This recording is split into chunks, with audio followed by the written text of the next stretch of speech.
What really happened with your host, Mike Rivero, putting America first, second, and third. Here is your host, Michael Rivero. And aloha, America. Welcome to the show. It's Thursday, June 9th, 2011. Sure, happy it's Thursday. Sure, happy it's Thursday. Sure, happy it's Thursday. Top story going into the show is apparently earlier today an F-16 fighter jet on training missions crashed in Wisconsin, and witnesses were saying this thing actually had munitions on the wings and all kinds of wild stories going on. They have now grounded all of the Air National Guard F-16s. They're trying to determine what was the cause of the accident. The pilot did eject safely. Apparently there was property damage on the ground. Everybody's running around screaming, "The Americans are attacking! The Americans are attacking! Two arms! Two arms!" Wait a minute, those are our guys. And they're talking about, oh, maybe there's something wrong with the fuel and so forth. But when I heard about this crash, the first thing that occurred to me is better check those wiring harnesses. Because remember, the National Guard are not getting the new F-16s. They're getting the old ones. They're getting the old ones that, the Air Force went through and used up and said, we want the new ones and so forth and so on. And there was an issue with F-16s. When they first came out, the Block A and Block B F-16s had a problem with the wiring harness. Now, they tried to cover it up. There were a lot of crashes, a lot of pilots got killed, and the Air Force and General Dynamics kept saying, oh, it's the pilot error, pilot error, pilot error. There was a lawsuit. The wife of one of the pilots successfully sued and proved that the Air Force and General Dynamics did in fact know there was an issue with the wiring harnesses chafing and shorting out during high-G maneuvering, and it was even made into a movie back in 1992 called Afterburn with Laura Dern. And the movie, it exercised a little artistic license with the facts of the story, but the nuts and bolts of the situation is the defense contractor knew there was a problem. The Air Force knew there was a problem. They were basically hushing it up because, these were very expensive planes, and they were the best and most amazing fighter that America could produce. And it's very, very hard to sell these planes around the world if they're if they're killing more of the pilots than the enemy is. I remember the time over Kosovo when somebody finally shot down an F-16 in combat, and somebody pointed out that the F-16 has only been shot down once, but it had killed 50 of its pilots in these so-called training accidents up to this point. So we've had another one of those. Time to look at those wiring harnesses. And the reason I say that, because I know when I wrote this at the website, I got emails from people saying, oh, they had to have fixed it by now. Hey, they had to completely replace it. Maybe they did. Maybe they did. But I saw this rather interesting documentary on TV the other day, and I went out and I did a little research on it. The DC-10, when it was built by McDonnell Douglas, had a cargo door that opened outward, and they had some problems with it. And as a result, American Airlines Flight 96 crashed because the cargo door blew open in flight, air pressure sucked down the cabin floor through which all the control cables were going, and actually that flight did manage to finally get back down safely due to the skill of the pilot.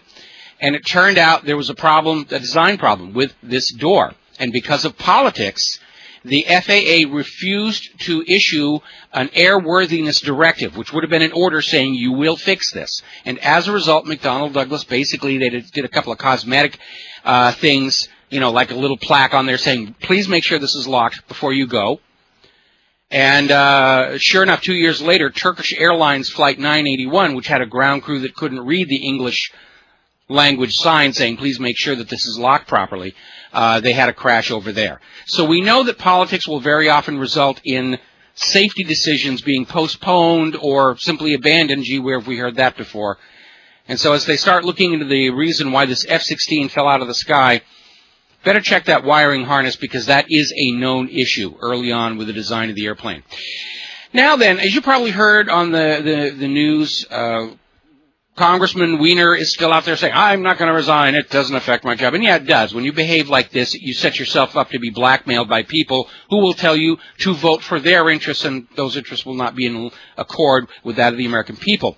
But it turns out, when we get back to this whole issue of sexting and images and all the rest of it, one of the women Congressman Anthony Weiner was sending naked pictures of himself to was this porn star.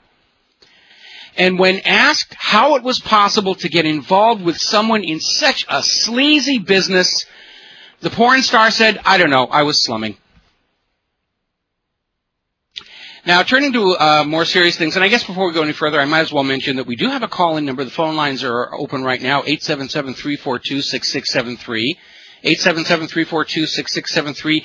Brett is in the control and twiddling the dials. And remember, the more you call in, the less you have to listen to me talk. And oh my goodness, the phones are lighting up like a Christmas tree. We're going to go to Clint in Las Vegas. Aloha, Clint. Welcome to the show. What's on your mind?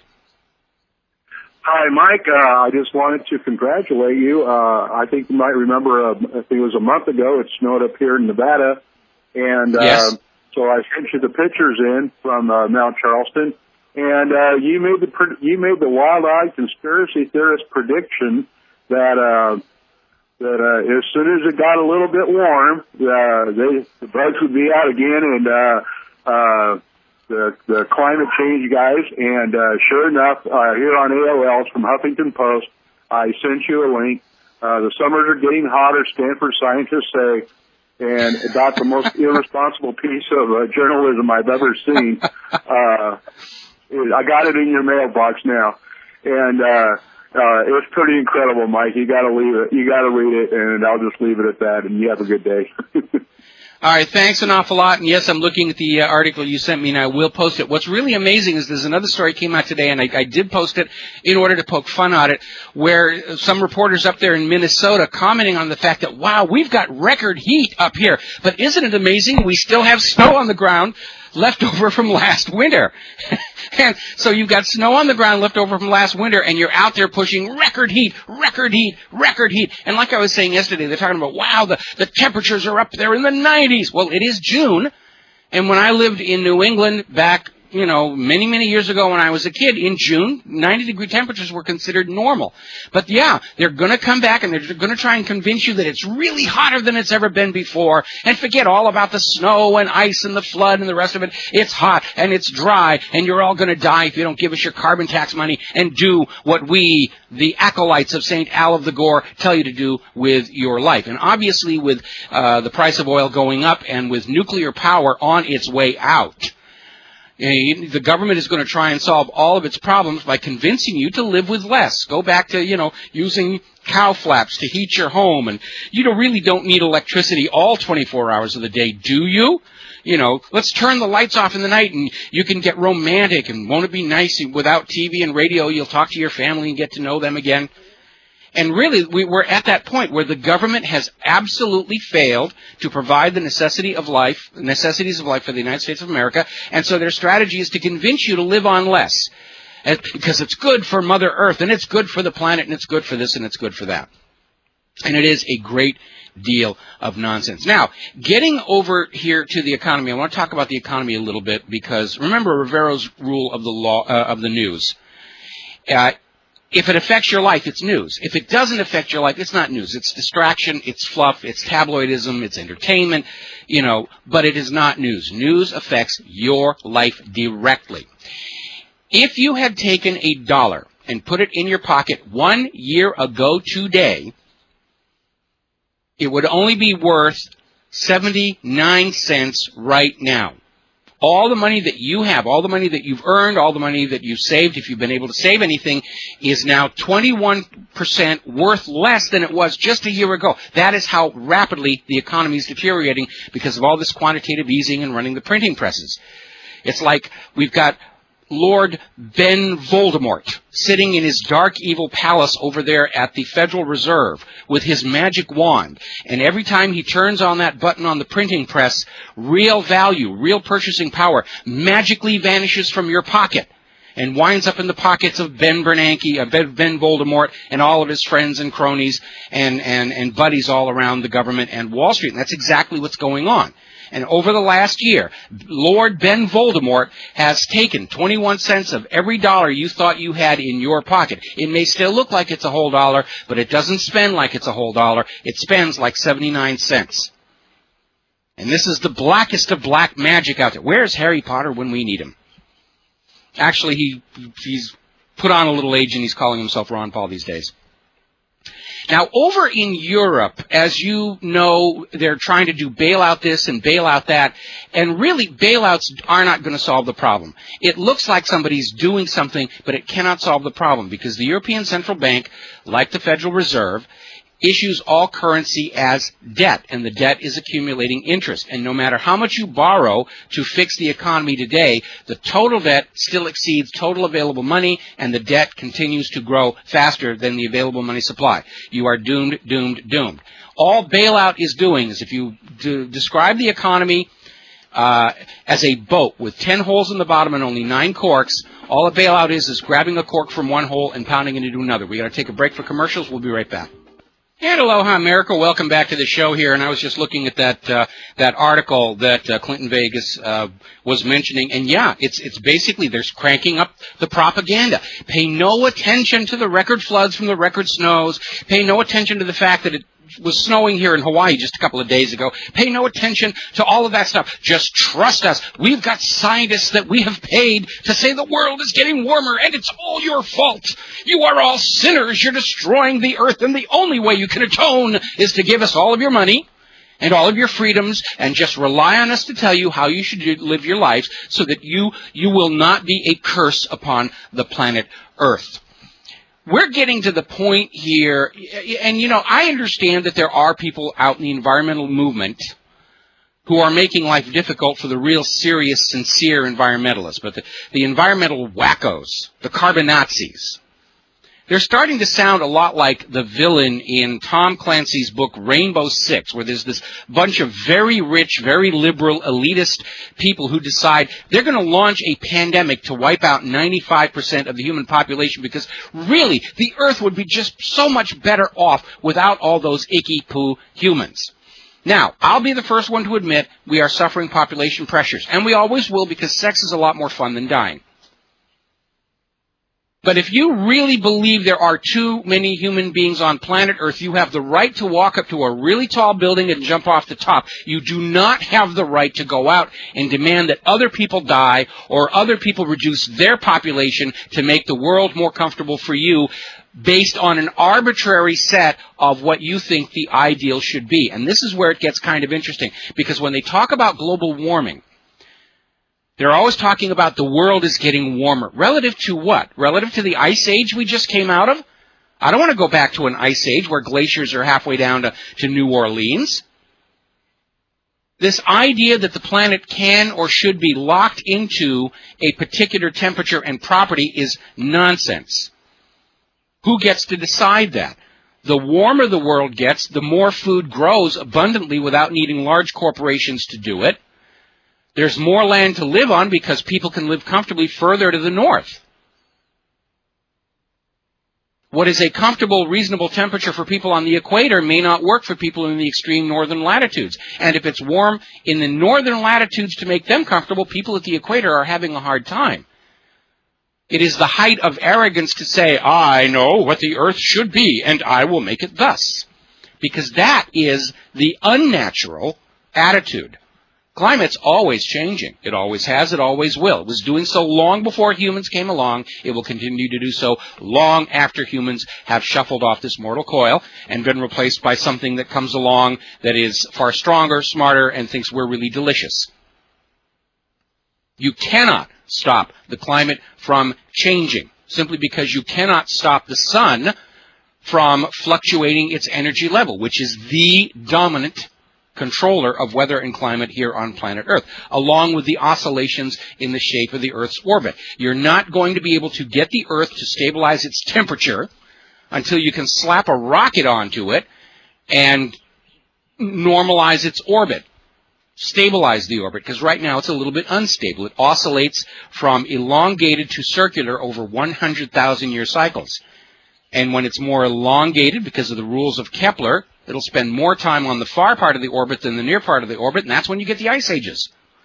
And when the orbit circularizes, that's when the temperature goes up. So they're out there and they're pushing this whole thing.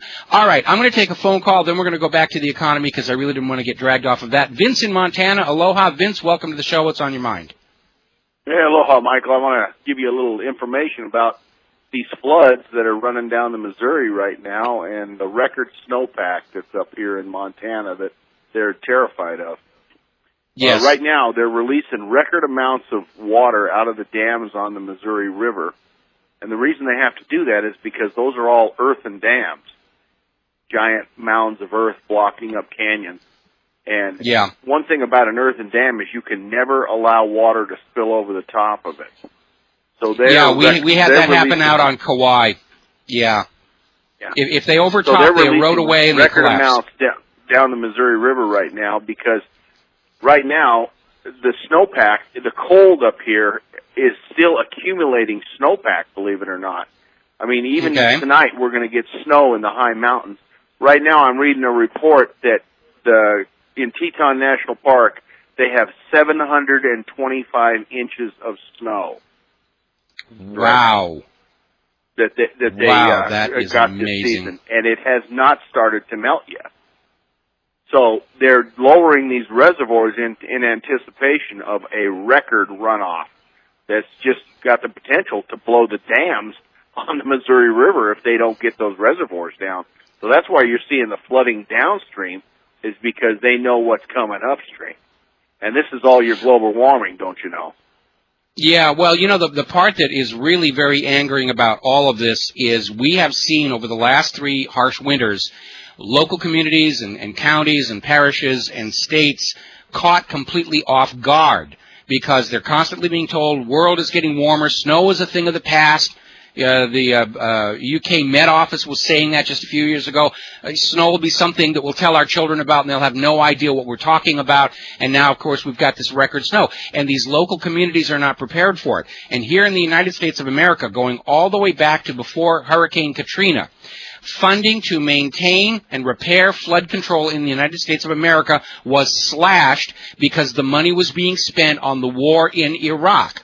And even after the disaster of the flooding that followed Hurricane Katrina, the repairs are still not being made. We get another storm and another flood. The levees start collapsing, and the flooding is poisoning yet more farmlands. And we still cannot get the government to back off this nonsense about global warming because they're desperate for the carbon tax. And the reason we're seeing all this flooding is because nobody was making the preparations to deal with it until it was way, way too late. And these local communities are saying, this is not global warming. We're on the edge of an ice age, and when it melts, we're going to be in really, really serious trouble. We got to take a break for commercials. We'll be right back. Thank you for the call, Vince.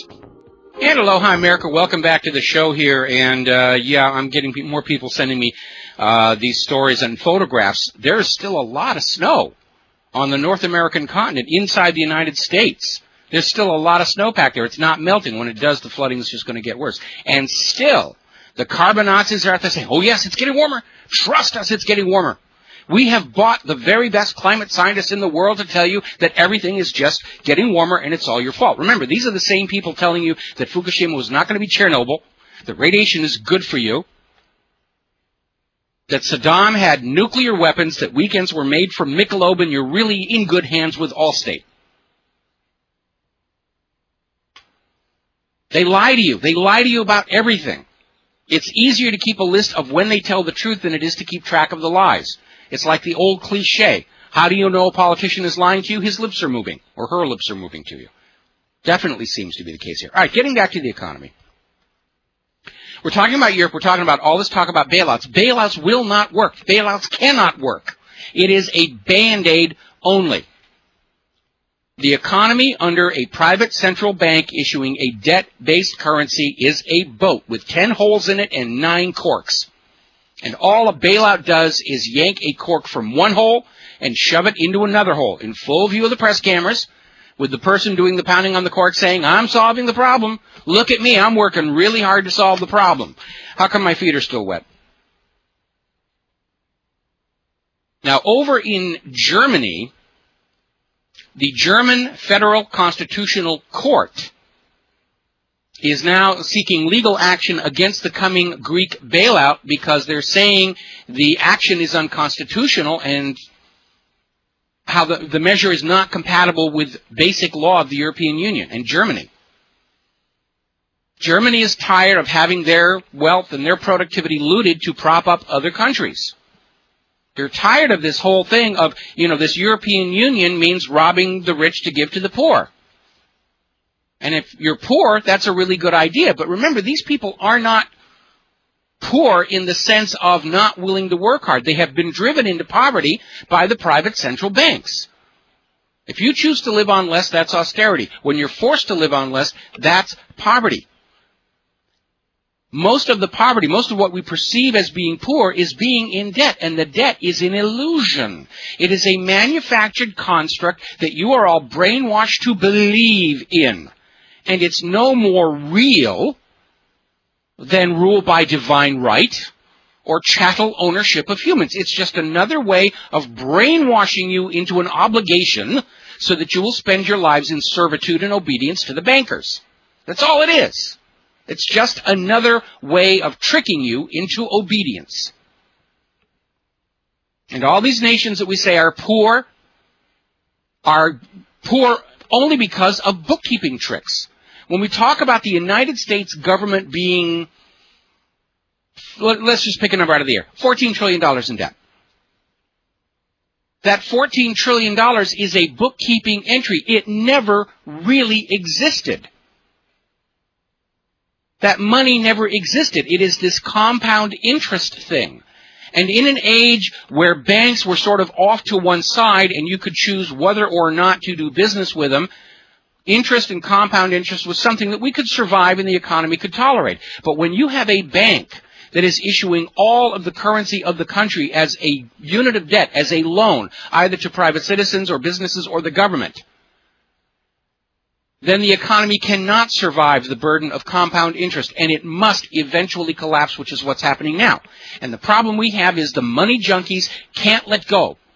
It's like that old story about, the monkey that reaches into the cookie jar and grabs the cookies, and then he can't get his hand out.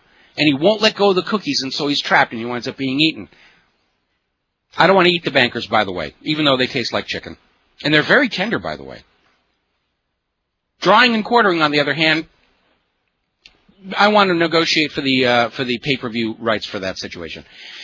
But the Germans are now starting to say, we're tired of propping up the rest of the European Union, and it's not like the money is really going to the people of Greece. It's going to be sent to Greece to be given back to the bankers. Germany is going to do what Iceland did, what Ireland is getting ready to do. They're going to say to the bankers, look, you've made enough money off the people. This has gone on far enough. It is time to basically let this fiction go and find a new way to organize the economy of our country for the benefit of the people. And you don't need to look very far. Just go back to 1776 in the United States of America, because one of the reasons the American Revolution was fought was to get away from private central banking. In that case, the Bank of England.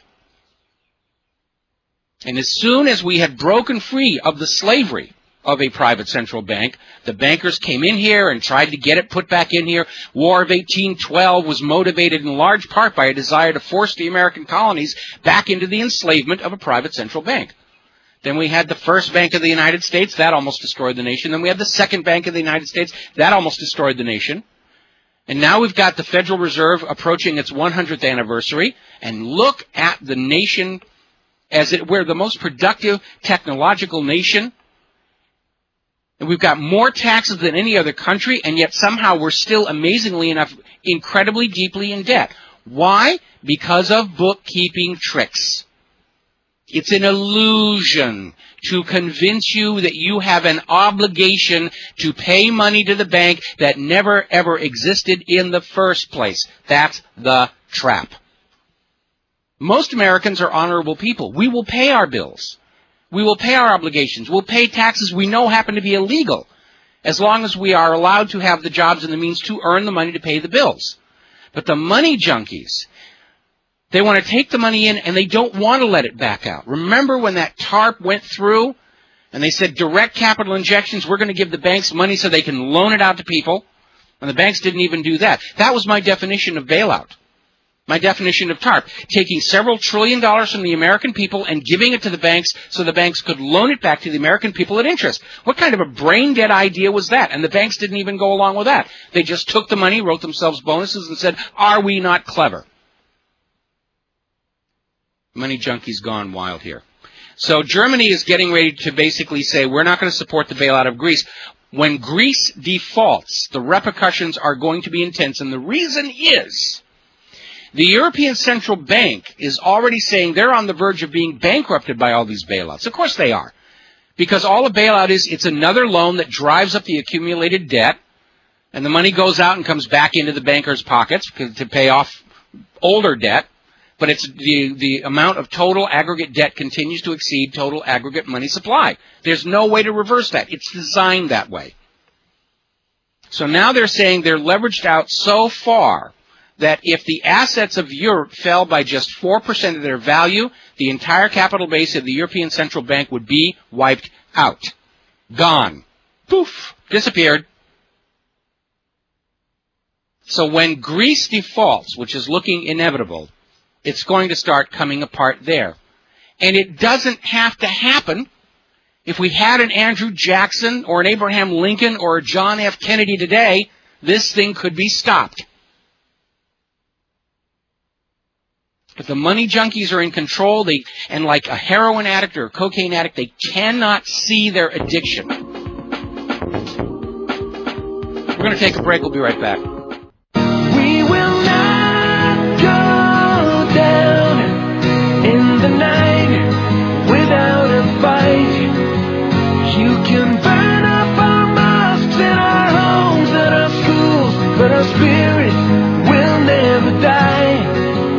We will not go down in Gaza tonight. And aloha, America. Welcome back to the show. I want to finish up on this economic rant of mine because it's infuriating when what has gone wrong with the global economy is so obvious to those of us who are not trapped by the addiction to large sums of money. We've all seen addictive behavior before. Heroin, cocaine, money is addicting just as well, especially that power it gives you over others, which is why Dominique Strauss-Kahn feels he can grab the maid in the hotel that way. It's very alluring and very addictive, that kind of power. We understand that need for more money than you need to be comfortable is a sickness that will lead people like Bernie Madoff, who already was incredibly rich, co-founder of NASDAQ, was a very successful businessman, but he still had that need, that addiction for more that led him to set up this Ponzi scheme that screwed his own investors for $65 billion and then dumped the losses on we, the American people. We understand this is destructive behavior, destructive to his family, ultimately, destructive to our society. Now, we intervene with heroin junkies and cocaine junkies and meth junkies. We intervene with alcoholics and cigarette smokers, but for some reason our society cannot bring themselves to intervene with the most destructive addicts of all, the money junkies, and we need to overcome that inhibition. We need to recognize these are seriously ill people, and very often their lifestyles show the symptoms of being seriously ill people. Again, going back to Dominique Strauss-Kahn, the former head of the IMF, and that maid in the hotel in New York. We need an intervention, which is a polite name for what we hope is a bloodless revolution. But that's all a revolution is, an intervention with the money junkies.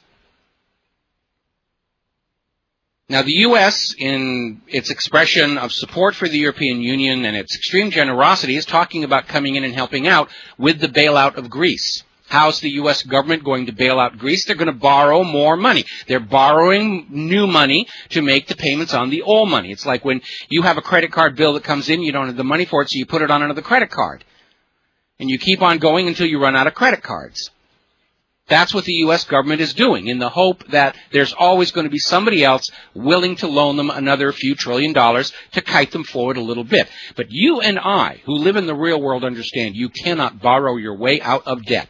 You must have a product to sell that others will give you something of value for. And ultimately, when we talk about all this hideous volume of debt around the world, it's not money that ever actually existed in the first place. It is the accumulated, over the last 100 years, accumulated compound interest on all the currency in circulation. There was never, ever, ever any chance that it was going to be paid off, unless we conquer another planet and take their money. So our government is still borrowing. They're still arguing about whether they're going to raise the debt limit, We understand that raising the debt limit plunges the American people deeper into slavery to the private central bank, the Federal Reserve. Our children and our grandchildren and our great-grandchildren will be obligated from birth to work their lives away to make payments to the private central bank. They never had a chance to vote on any of this. Nobody's ever asked them if they agree to this. They're born into this debt, as were we, because the people who set up this system to enslave the American people, they're all dead and gone. This all happened before any of us were born. We never had a choice on this. And when you take a brand new human being, too young to vote in many cases, and you say, you have this portion of the government's debt and you have no choice but to pay it, that is, at the most polite, it's indentured servitude. On a more honest level, it is a form of slavery. To say, yeah, you're born in this country, you get your share of the debt that's been piling up for the last 100 years, and you will spend your life in servitude to pay that debt off. And our schools tell our children, yes, that's the way it's supposed to be. We're the land of the free and the home of the brave, and that means you're going to work like a dog to make the bankers richer than they ever were before.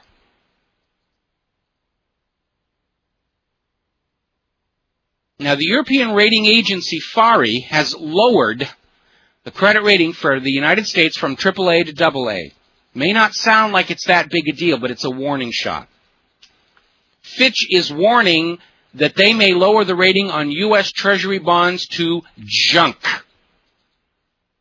Now, I'm sure both of these are measures designed to convince the Congress to agree to raise the debt ceiling. In other words, we're going to improve your credit rating as a nation if you go deeper into debt, which sounds to me kind of the wrong way to go about it. I know that if you and I borrow deeper into debt, our credit rating goes down. But when you're a government, and you've got 330 million people that you can flog into building a pyramid, if necessary, or you can take their homes through eminent domain, or take their gold, as Roosevelt did. I guess the deeper in debt you are, the more creditworthy you're considered by these rating agencies. There is no way out of this mess short of the collapse and crash of the private central banks and the governments that hosted them. That's why Iceland's economy is on the way up. They recognized the system they had before was flawed from the start. The failure was designed into it. It makes such common sense. You cannot possibly have a system in which all the money in circulation is the proceed of an interest-bearing loan and have a happy ending, unless you're the banker who's got that printing press.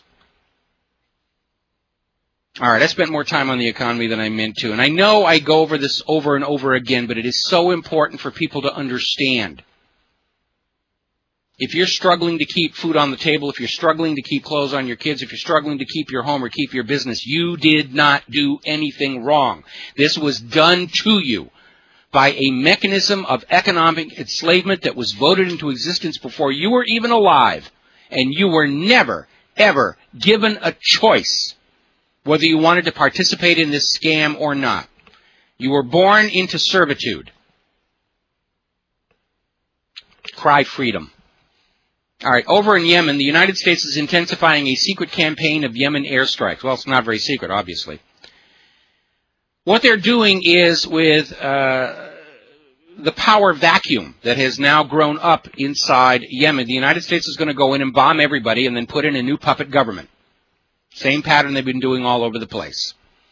And they're trying to say, oh, secret campaign of Yemen airstrikes. So we're now officially at war in Yemen. I know the government is going to say, oh, it's just a kinetic military engagement, whatever their fancy euphemism. But for the people on the ground catching the shrapnel and the bombs and the bullets, it sure looks like a war. It's not even warlike. In fact, when I saw this thing about the secret campaign of Yemen, the first thing I thought about was this incredibly funny Doonesbury cartoon from back in November of 1973, and it was in the aftermath of the revelation that the United States government had been bombing Cambodia without telling the American people what was going on.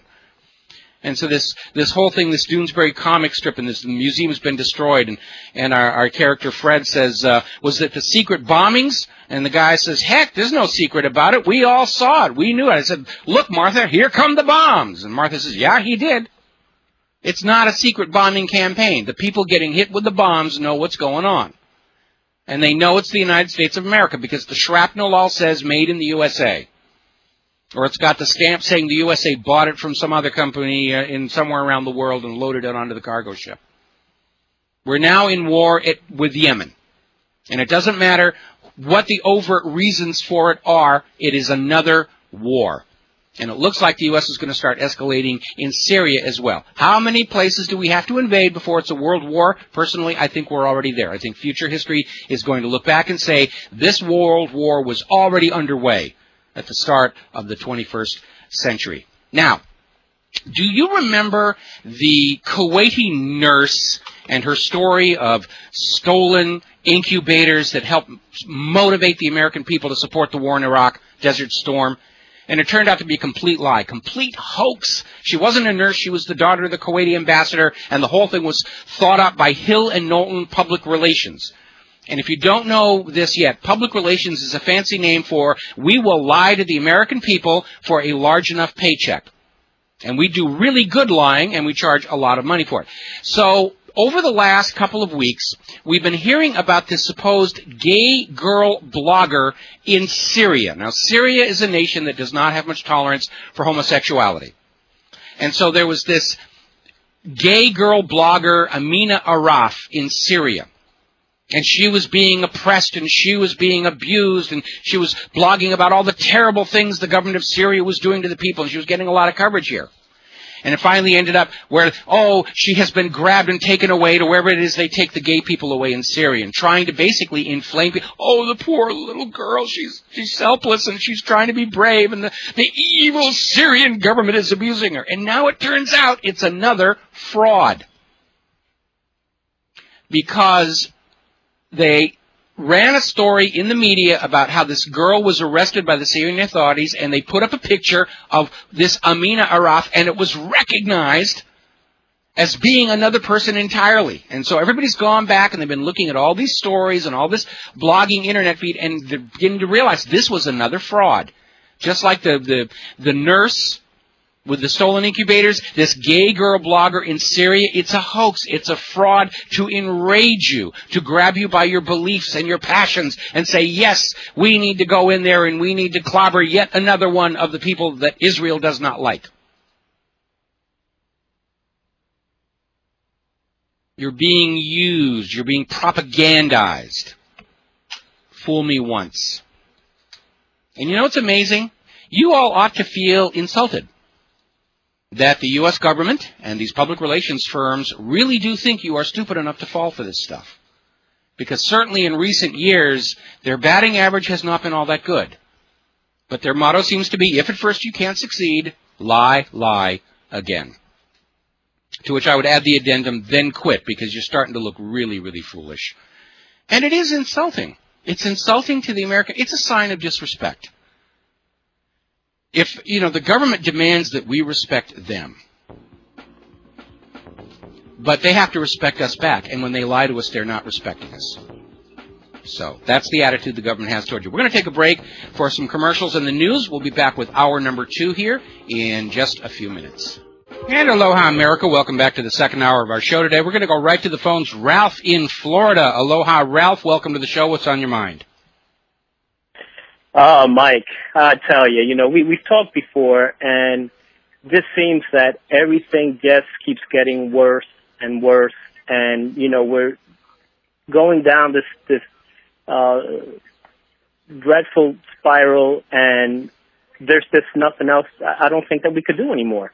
I was watching a video that was posted on your website today about the poor guy who happens to be mentally retarded. And our TSA, these goons, decided to make him a joke, make a joke out of him, because that's actually what they were doing. And I just don't understand. Is the 29-year-old guy. The people, right? He's 29 years old. Let me. Been outraged looking at this. Yeah, they should have been. Let me fill this in for the benefit of people who are not sure what we're talking about.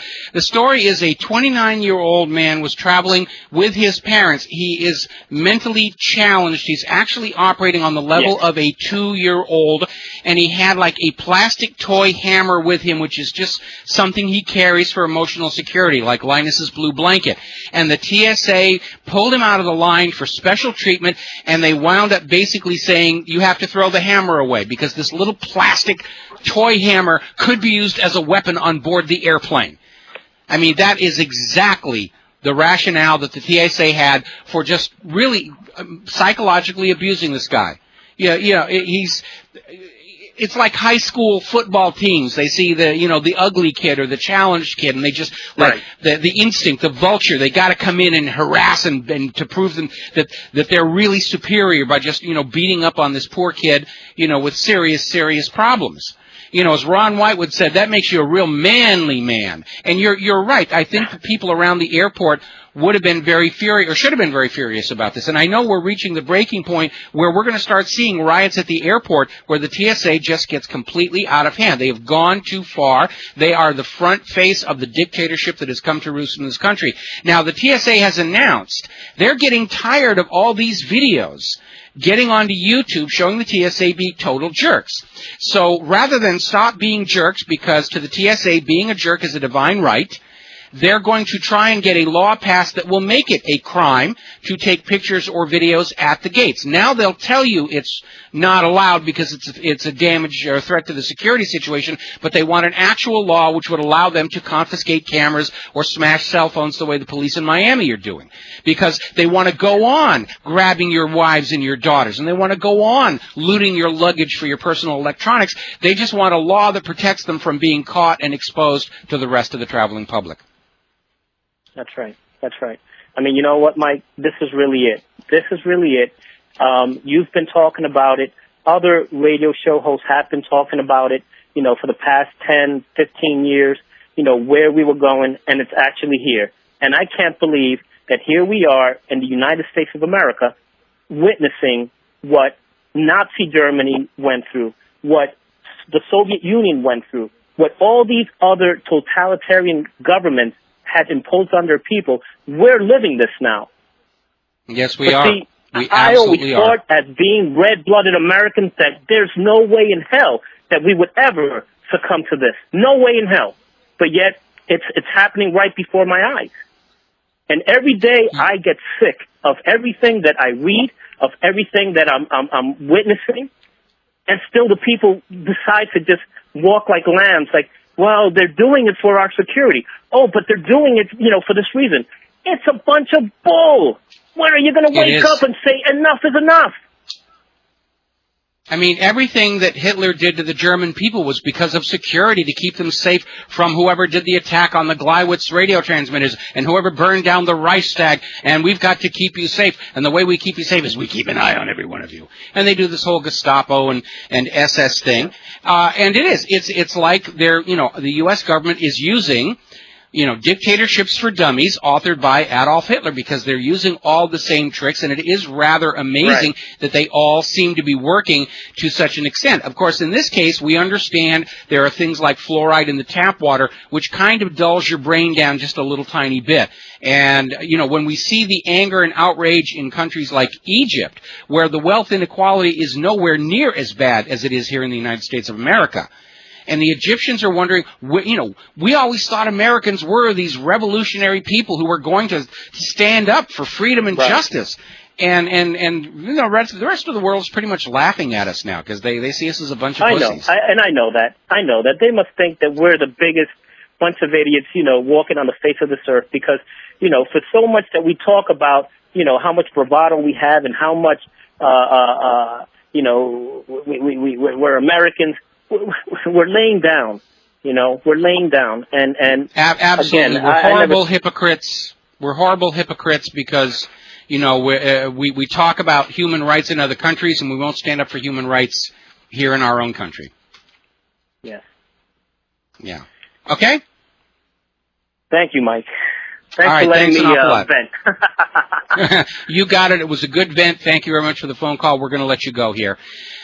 Alrighty, now, if you were to go over to the corporate media, you might be forgiven for not knowing about some of the recent news, like the fact that Japan is finally admitting that all 3 of those reactors at Fukushima had China syndromes. Melted through the pressure vessel, melted through containment, melted through the floor of the building. That's as bad as it can get. Far, far worse than Chernobyl. Far, far worse than 3 Mile Island. Because the media has a new darling victim to wave at you called Casey Anthony. Remember when we were getting, the John Benet Ramsey and just going on and on and on. And it was basically this schmaltz soap opera come reality show that is, becoming the big, huge focus about, what happened to Casey, what horrible things were, and they're trying to keep the focus on there, and it's a distraction. Because as tragic as what happened to Casey Anthony is, it doesn't affect your life. The economy affects your life, radioactivity is affecting your life, Gulf oil disasters affecting your life, the wars are affecting your life, the money junkies are definitely affecting your life. And the corporate media is, they can't spin what's going on any longer. Now they're just going back to just flat-out distraction. Flat-out distraction here. Now, up in Montreal, as you're probably aware, there was this situation where the Montreal police killed 2 people. There was a homeless man that the police are saying was wielding a knife, but nobody seems able to actually produce the knife in question. And there was a completely innocent bystander who was gunned down as well. Now, today there was a protest march over this killing, and it went violent. And, of course, the media said, yes, protest march goes violent. Those so-called peace and justice people, they were breaking windows. And they basically admit the people breaking windows are wearing black masks and clothing to hide their identity, and they're grabbing stuff and throwing through the windows. Well, we know what's going on. Those are the cops. They have been caught doing that before, acting as agents provocateurs. The police don't want a protest march talking about innocent people being gunned down by the cops. They want to give the media a reason to say, we don't have to pay attention to them or what they're saying. They're just common thugs. So, yeah, of course the cops are going to infiltrate the protest, and they're going to cause damage. It's an old trick. It's called poisoning the well. Agents provocateurs. We used to see that all the time in the 1960s during the height of the protests against the Vietnam War. The FBI had informants on every single college campus. They still do, by the way. And the informants would get involved in the anti-war protests, and anytime the media cameras were running, these undercover informants, they'd knock over trash cans, and they'd set fires, and they'd break windows, and they'd behave in a way that was designed and intended to discredit the anti-war movement. And the biggest operation along those lines, of course, was this anti-war protest that was set up for the Disneyland theme park in Anaheim. It was organized from several college campuses, and it was all put together by the FBI informants on those campuses. And they came on down. They started this little peaceful march. The organizers, the FBI people, said, they're not paying attention. We got to go inside. And they leapt the turnstiles and led their people inside the park on this rampage. And the media was already waiting for them. The National Guard was already on call. 24 hours later, every newspaper in America had pictures of those gosh darn dirty hippies beating up on Minnie Mouse. And the National Guard with their M16s lined up on Main Street, USA. What an affront to the national image that was. And during the COINTELPRO hearings in the 1970s, it came out. This was all a staged FBI operation on the orders of the Nixon White House. Now, I knew about it because my best friend at the time was an organizer for that protest. And after it was all over and he was celebrating, and he admitted to me he was an FBI informant, and he tried to recruit me, which is the last time I ever talked to him. May he die of gonorrhea and rot in hell forever. And I was so offended that the government would play this kind of dirty trick on the people. It just made me sick. We're going to take a break for some commercials. We'll be right back. And aloha, America. Welcome back to the show. We're talking about police, agent provocateurs, and basically what has become a very dishonorable social structure in which people at all levels of our society, whether it's the head of the International Monetary Fund or the police on the street, feel they can do whatever they want to do and then afterwards just lie about it to get out of trouble. There is no more morality in our society. And the reason is very obvious. All hierarchical structures inherit the morality of the people at the very top. If you want a moral society, you must have moral leadership. And I mean really, genuinely ethical and moral people, not just lip service, where we talk about family values and then we go around and start sending naked pictures of ourselves to porn stars on our cell phone. Now, down in Wisconsin, the police are arresting journalists, and we're talking credentialed reporters for the corporate media, for filming the police cracking down on a protest at the state capitol building. So now they're starting to rough up the regular reporters. That's probably not going to go over very well on the TV networks. And, of course, you're already familiar with the situation that happened down in Miami, where the police shot an unarmed black man, and they responded to the fact that they'd been video recorded by pointing a gun at the guy shooting a video with his cell phone and demanding the cell phone from him. Pointing the gun at the guy with the cell phone who was not part of the crime. And a reminder, under United States law, the courts have ruled repeatedly that you have a right under the First Amendment to take pictures of and photograph and videotape anything that's out in a public space. It's out on the streets, out in public. You can take a picture and the cops can't do a thing about it. They may not take your camera or cell phone unless it was materially used in the commission of a crime. Otherwise, they need to have a subpoena to take it away from you. Now, of course, we're seeing more and more jurisdictions attempt to pass laws saying, yes, use a camera, go to jail.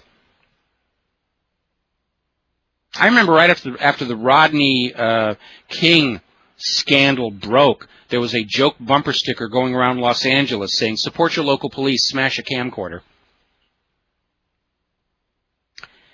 Now, speaking of camcorder and videos, there's a video that is linked to the front of whatreallyhappened.com, and it is a video that has been made by some of the returning soldiers from Afghanistan and Iraq, where they're saying that they were literally told by chain of command, keep some confiscated weapons in your unit, in your vehicle, in your truck, in your Jeep, AK-47s, whatever. If you shoot an innocent bystander, just drop the gun on him, say he was a terrorist or an insurrectionist, and you'll be off the hook. And apparently this practice is widespread. They just open fire and start shooting in all directions. Everybody who's a dead body, they'll drop a gun on him. Or even just a coil of wire to say, oh, he must have been engaged in building an improvised explosive device. And they're not only getting away with it, they are being told to do this by the chain of command. It's just coming down from the top. If they're dead, they're a terrorist. The burden is on them to prove that they weren't doing something that they shouldn't have been doing it. So that's what I mean about a completely immoral, unethical society that just does whatever they want to do, waterboard somebody, whatever, and then simply lie about it afterwards. And if you don't believe the lie, then you must be disloyal, and you must be an anti-Semite, and you must be a traitor to the cause of America, because real patriots believe everything they're told by the media and the government, no matter how ridiculous it may be. Now, speaking of ridiculous, I got a ton of emails, many of them abusive, some of them anonymous and obscene, regarding my commentary yesterday about this so-called Silk Road black market online sales system, which, among various other things, is purporting to provide illegal drugs. And you communicate with it using this Tor Anonymizer system that everybody relies on to conceal their tracks on the Internet.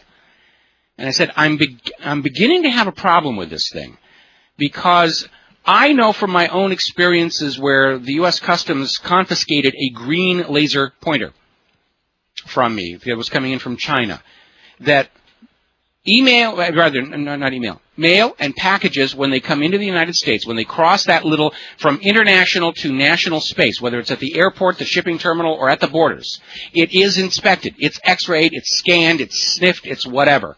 They look at the stuff very, very closely, DEA especially. And so the idea that this Silk Road was sending all of these illegal drugs into the United States without being discovered just didn't make any sense to me. And you're supposed to communicate with this thing with Tor, and I was saying, I wouldn't trust Tor to anonymize me for doing something illegal.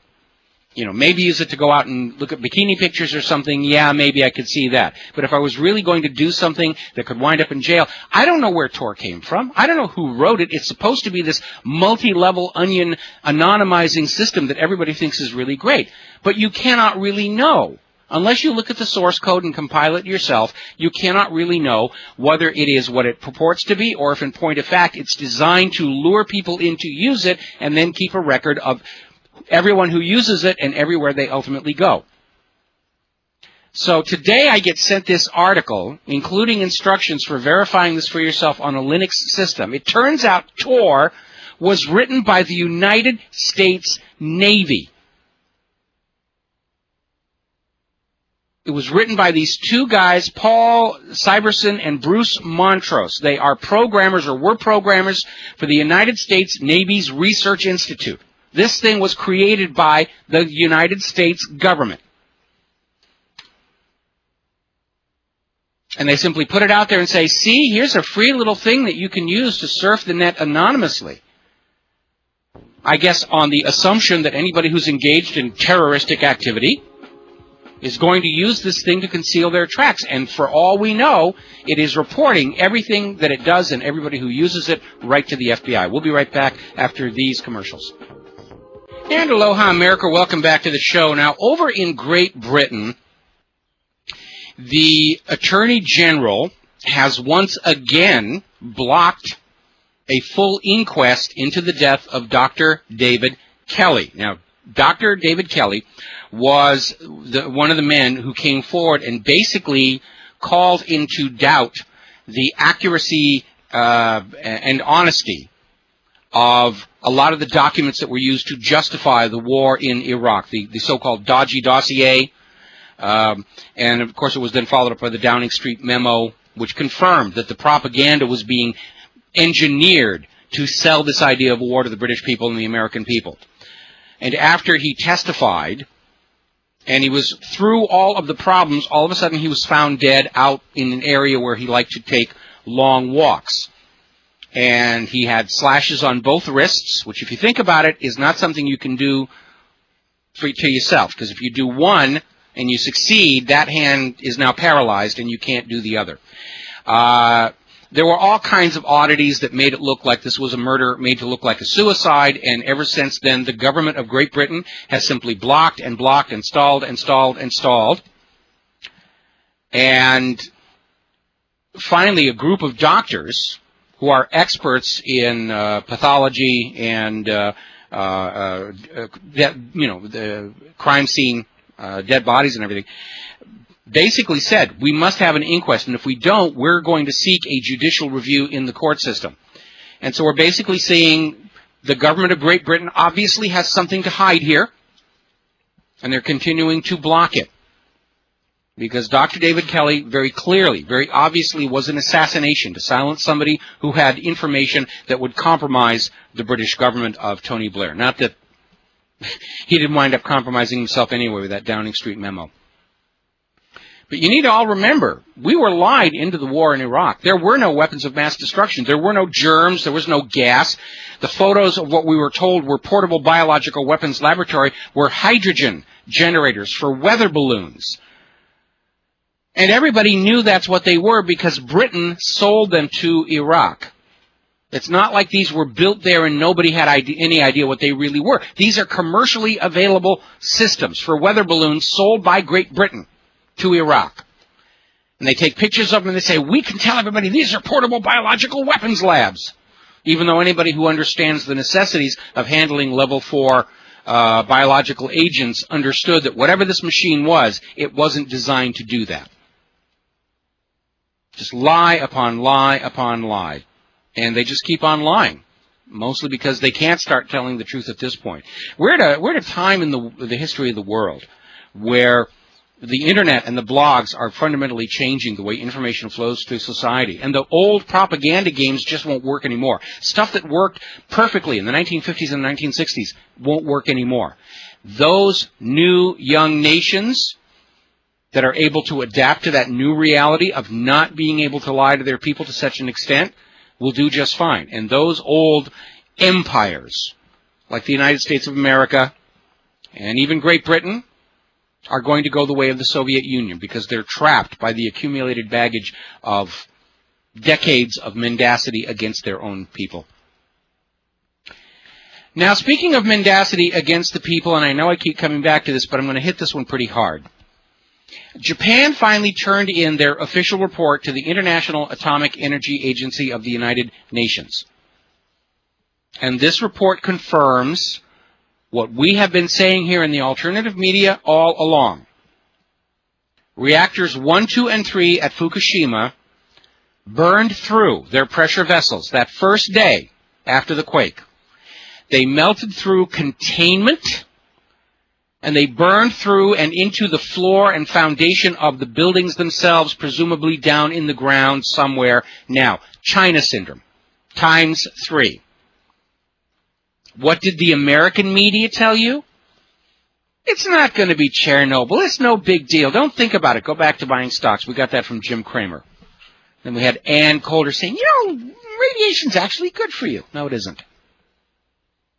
They have been lying to you all along because General Electric designed those reactors, and they melted down even before the tsunami showed up. There's one of two causes. Either it's a design flaw, and we do know that 3 of General Electric's top scientists quit rather than sign the approval on that design.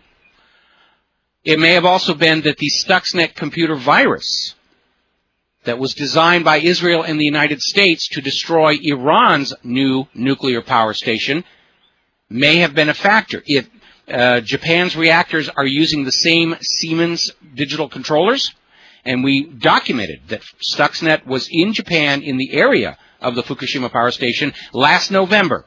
We have not confirmed that it was there, but it seems likely, and we need to find out one way or the other. So it could be General Electric's problem, and General Electric wants to go on selling nuclear reactors, and that's why they're telling all of their media people to don't downplay it. Those serfs, those slaves out there, those indentured servants, they don't need to know that we've possibly irradiated the planet to a degree where all future children are going to be born with 6 arms coming out of one side of the head. They don't need to know that. That just gets in the way of them paying their taxes and paying the bankers and breeding more soldiers for us. And, of course, the United States government itself. If it turns out that Stuxnet compromised the safety systems on those 3 reactors, leading to the meltdown, then the blame for the greatest environmental disaster in history rests squarely on the United States of America and the government of Israel. They designed this virus to do exactly what happened in Fukushima. Prevent the systems from working correctly when they needed to. We're going to go to the phones. George in Texas. Aloha. George, welcome to the show. What's on your mind? How you doing, Mike? Well, I'm hanging in there. It's kind of nice to see the money junkies that are gathering for their little festival in Switzerland are feeling like they're on the ropes. But they can't I thought they had to more. postpone it for one day because of a bomb scare. Yeah, and I even heard, too, one Bilderberger had to go to the hospital because they were having a heart attack or something, too. He has a heart? They must need an electron microscope to find that thing. Yeah, I can tell you that right now. But it just comes to say that they're scared. And, everybody knows what's going on, and they know what they're up to. And I don't really think, Mike, that this can really go on much longer. And, I don't think it can. I don't think it can because the entire push to enslave the world under a global fascist dictatorship depends on the people of the world actually believing that this manufactured obligation of debt to the private central bankers is based in some form of reality. But once we understand that this debt obligation is no more real a reason for us to do as we're told than divine right or chattel ownership, then the whole thing starts to fall apart. We become free. The bankers have to go back to actually doing something, to make their money, like making furniture or baking cookies or something useful like that. Well, it's kind of funny on the Bilderberg list. You don't see nobody from Russia on the Bilderberg list, and a lot of those people on the list have warrants out for their arrest in the Russian Federation. In some oh yeah, absolutely. The oligarchs and stuff. Well, I'm not sure if Russia is really allowing itself to have a private central bank. We got to take a break for commercial. Stick with me. I'm going to keep you into the next segment, George. We'll be right back. And aloha, America. Welcome back to the show. We're talking with George in Texas about the Bilderberger meeting and what they're planning and what they're thinking of doing and how they're going to deal with the reality that the people of the world are beginning to wake up and understand that much of what we're taught to believe in is just a self-serving lie for the bankers. Now, over the break, I did do a little bit of research. And the Central Bank of Russia is derived from the state-owned Bank of Russia. It's a little more independent now as set forth in the Constitution of the Russian Republic, but it's a very important situation. The Central Bank of Russia does not loan money to the Russian government to cover the government's deficits. And that is apparently been hardwired into the charter since 1995. And so Russia's central bank system, while it is independent of the government itself, it is not financing the government at interest. And I think that's probably a big reason why Russia is doing so much better than the United States of America. The Russian government must balance its budget. It can't just go on over to the bank and say, print me up some more money so I can spend more money than I'm taking in. And that really is the way it should be done. And I know a lot of politicians in the United States have been trying to push for a balanced federal budget amendment. Why it was not written into the original Constitution, I do not know. Maybe back in 1779, the Founding Fathers didn't think it was necessary. That they just thought as a matter of course that the federal government was not going to spend more money than they were able to take in. But of course, because back then there was no Federal Reserve, there was no Bank of the United States offering to loan the government money at interest in exchange for, enslaving the American people into bondage to the bankers for the next 100 years afterwards. Anyway, go ahead. With Russia, I mean, I really like problems. And the impression I'm getting is like, Russia is trying to stop a third world war, and I think really they're going to come to the point where they're going to say, because you got Saudi Arabia and all these countries running to Russia for leadership, because they're saying, and I think Russia's going to be at the point they're going to say enough is enough. You're not going to be bullying around these nations anymore. It's rather interesting that you would say so because, as you know, Venezuela just cut off diplomatic relations with the United States of America because of these sanctions against Iran. Israel is still telling the U.S. government, you must go kill Iran for us because God wills it. It's in the Bible. You must kill all the Arab Muslims for us because they don't believe in compound interest the way we do. They will not submit to private central banks and loaning money at compound interest. We've got to make them see the world the way that we do. And so Venezuela has severed diplomatic relations with the United States of America. And as a result, Russia has now approached Venezuela about an oil deal for them. So Venezuelan oil, instead of coming up to the United States of America as it used to do, is now going to be going to Russia. And here is really where our foreign policy has gone into the Al-Qaeda. Under prodding from Israel, bit by bit, we're alienating all of our former friends. And right now it's basically the world is coming down to the United States and Israel as master blaster, and everybody else living in peace and harmony and commerce around us and trying to ignore us as much as we can, and as they can. Unfortunately, the United States is going around bombing people to say, you will pay attention to me, and you will have private central banks, because Israel says so, and we got to do what Israel says. So that's kind of what's going on, but we're losing more and more countries out of our sphere of influence. We're losing our friends. I know only a couple of years ago they were talking about reasserting American dominance in South America. It's not going to happen. It's not going to happen. We have lost the moral respect of the world. We don't have the economic might to coerce them anymore. The United States used to be the world's largest creditor nation, and that gave us power over other governments. Now we're the world's largest debtor nation. And we are weak. We are the vassals of the private central bankers, and the entire world understands that. And they're not going to take anything that we say seriously regarding foreign policy. They see us as a country desperate to start a new world war to get out of this financial mess, because that's how we got out of the last two financial messes. Well, you know, even in some of the Russian news outlets, that even like having Ron Paul as president was so like, they said, would restore damaged relations of the past. Oh, a lot of people want Ron Paul as president. I want him to be president. I don't think he's got a snowball's chance in the dark regions. They're going, you know, the political machine, the pro-Israel political machine is going to keep him away from the halls of power like they did in 2008. We saw vote fraud. We saw the media absolutely blacklisting him. You know, he got cheated by the number of delegates he was supposed to have at the convention. And after it was all over, they said, oh, my goodness, you did have a lot more delegates than we allowed in. We're sorry, really. We feel really bad about that. Well, I think it's time we have to take the elections back and not let the government run it. That means counting paper ballots. Well, yeah, we need to go back to paper ballots and full, visible, transparent accounting all the way from the precincts all the way up to the national election. As long as we have those electronic machines, we are not in control of our own country. By the way, everybody listening to this show, if you have not seen the documentary Hacking Democracy, you need to go get it. You need to buy it. You need to get it from Netflix. It is an important documentary. It documents a lot of the work that Bev Harris has been doing over at blackboxvoting.org. She has done an amazing, amazing job of documenting modern vote fraud using these electronic machines. If you want to go back earlier than that, there's another book called Vote Scam, written by the Collier brothers.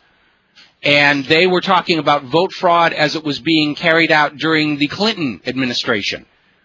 We've got massive vote fraud in this country. And here's the point I want to make before we move on to this thing. If the government cannot prove the accuracy and honesty of the elections by which they claim authority over the people, then the people are neither legally nor morally obligated to obey that government's orders or to pay its bills. That's why this issue about no audit trails is so important. The government can put up a fancy number on the TV network and say, we're the new legal government, but if they can't prove it, you don't have to listen to them. And if we have not had a legally elected, honestly elected government in this country for the last 10 years, then why are we, the American people, under any obligation to pay off all these massive losses from government reckless spending and failure of oversight on Wall Street? Or these wars? Why should we pay for wars conducted by a government illegally that wasn't even properly elected? You know, there, George? I had that same argument because back in, I think, 2003, the military tried recalling me being a medic, and I just said I'm a conscientious objector and I will not go serve. And they tried threatening me to go back into the Army, and I said, nope, not this time. But thank you, Mike. Yeah. I remember back during Vietnam, I had an occupational deferment for most of the war, but I had to do my 1A for 1 year, and I decided if they did draft me, I was going to volunteer to be a medic, because I could not pull the trigger on this total stranger on the other side of the planet that I'd never met and had no reason to hate. You know, but I'm willing to dodge bullets to put Band-Aids on people. You know, I'm very cool with that idea. Anything else, George? No, that's it, Mike. Have a good day. All right, same to you, and thank you very much for the phone call. All righty, let's see. Looks like the call board is empty right now. And getting back to the last couple of things about Fukushima, strontium has now been detected 62 kilometers from the Fukushima plant. Strontium is the isotope that finds a home in your bones and will lead to bone cancer and leukemia. They're finding, very high levels of radiation in Tokyo. That's now coming up there. Japan is now considering evacuating a larger area around the Fukushima site, and especially now that they're finally owning up to the burn-throughs, the meltdown burn-through, the China syndromes. The reactors are China'd. They're talking about permanently expanding the evacuation zone. It's already larger than that for Chernobyl. They're talking about parts of Minamisoma cities And it's just going to get worse. In fact, there was one Japanese government official who was saying all of Japan might ultimately become uninhabitable because of the contamination. And obviously that is also true for the Pacific Ocean, that whole Bering Straits area. You know, I know the FDA was up there with the Alaskan Fishing Association with a press conference and saying, we don't need to test the food, we know it's safe. But I know those Alaskan fishermen, those crab fishermen, they're very, very tough guys, but I know they live in dread of one nerdy little kid with a radiation meter and a crab and a video on YouTube, and the entire Alaskan fishing industry, the entire Pacific fishing industry will collapse immediately. The government wants you to feel that eating radioactive food is cool and safe and the American thing to do. But we all know that we cannot do that because of the problems of birth defects in the subsequent generations. We're too old to worry about radiation sickness. We're going to die of other things before the radioactivity from Fukushima affects us. But it will affect the coming generations. And now we're finding out that the chicken had arsenic in it. The Roundup weed killer was known since 1980 to be causing birth defects. What are the money junkies doing to our future generations? To feed their greed today, they are willing to allow future generations of human beings to be born deformed. They've known since 1980 this was a problem. They've been lying to us for going on 3 months about the severity of Fukushima. And it's all about the stock option. It's keeping the stock price up. It's keeping the marketplace open for more reactors. It's about selling more product. And they don't care what happens to the people. You and your health and the health of your unborn offspring are the lowest level priority in the decision-making process of the United States government and Wall Street.